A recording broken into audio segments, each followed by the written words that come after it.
အားလုံးပဲမင်္ဂလာညချမ်းလေးပါเนาะဒီနေ့ကတော့စားလေးမဖက်ဖြစ်တာကြာပြီဆိုတော့လေစားလေးတွေပြန်ဖက်ရင်းနဲ့ဇာပတ်ပြခြင်းနဲ့စိတ်ကလေးပေါ်လာတဲ့အတွက်ကြောင့်မလို့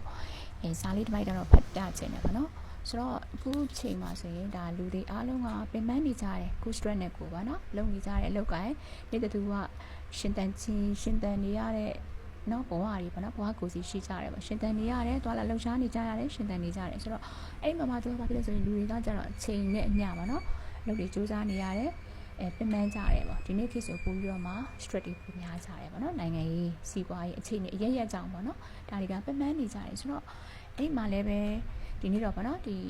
စာလေးတစ်ပိုက်တော့ဖတ်ပြခြင်းတယ်အဲ့စာလေးကဘာလဲဆိုတော့ပျော်နေတဲ့ငှက်ကလေးဖြစ်ပါစေဆိုတဲ့စာပိုက်ကလေးပါစာပိုက်လေးကတော့သူက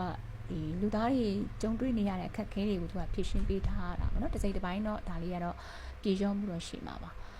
အလုပ်ကိုကအပြင်းထန်ညာနာအားတွေပေါ့နော်ခွန်အားတွေစိုက်ထုတ်တယ်ပြီးတော့လုံလောက်ရီယာစိုက်ထုတ်ပြီးတော့မှရမယ်လို့မြည်တီးတယ်ပြီးတော့မြည်တွန်တောက်တွေးပြီးတော့မှမလုတ်ချင်တဲ့စိတ်နဲ့သွားနေတဲ့လူကကြတော့မနဲ့စောစောထပြီးတော့မှနော်အစာရှာတဲ့ငှက်ကလေးပေးမဲ့လေပျော်နေတဲ့ငှက်ကတော့မဖြစ်နိုင်ဘူးပေါ့နော်မဖြစ်နိုင်ပါဘူးဆိုတော့ကိုလို့ရမယ့်အလုပ်ကလေးကိုဘယ်လိုပဲသွားမစင်ပပလေးပဲ structure နဲ့ပေါ့ structure နဲ့နောက်ပုံစံလေးပါ type လေးပါဆိုတော့လေးနက်လေးတွေးမယ်အလေးနဲ့ထားမယ်အာယုံစိုက်ပြီးတော့မှသူ့အချိန်နဲ့သူလုံလောက်ရီယာစိုက်ထုတ်ပြီးတော့မှလုံနေတာကလည်းပဲပျော်နေတဲ့ငှက်ကလေးပေါ့နော်အဲ့လိုမျိုးလုံနေရခြင်းကိုကပဲဘာနဲ့သွားတူလဲဆိုတော့ပျော်ရွှင်နေတဲ့ငှက်ကလေးနဲ့တူပါတယ်ပေါ့နော်ငှက်ကလေးဖြစ်နေပါပြီအလုံးကျူးလှုပ်တိုင်းလဲကောင်းတာတော့မဟုတ်ပါဘူးအလုံးကျူးလှုပ်တိုင်းကောင်းတာဆိုတော့ဘာနဲ့ပါပဲရှိတာလဲဆိုတော့ကုသိုလ်လုပ်တာနဲ့ပညာရှာတာပဲနော်ကုသိုလ်ကောင်းမှုကတော့ကောင်းတယ်ဘလောက်ပဲများလုပ်လေကိုကောင်းလေပေါ့နော်များလောက်ဒါမှဆိုရင်လုပ်တဲ့အခါမှာလည်းပဲဒါကတော့နော်နည်းနည်းတော့ thinking လေးတော့ရှိရမှာပေါ့နော်အခုဆိုရင်ရှိပါတယ်ရွှေချောင်းပြောင်ဝင်းခေါင်ဆိုရင်မြန်မာလူမျိုးတွေကဒါကတော့တလွဲစပင်ကောင်းနေကြတော့ဗောလေဆိုတော့နော်ကုသိုလ်လုပ်တာနဲ့ပညာရှာတာကတော့ဒါတော့ကောင်းတာပေါ့နော်အလုပ်လုပ်ရမှာတော့ကိုကလည်းလူသားပဲပေါ့နော်အခြားသူတွေနီးသူနားချိန်တို့စားချိန်တို့အိတ်ချိန်လေးတော့ဒါကတော့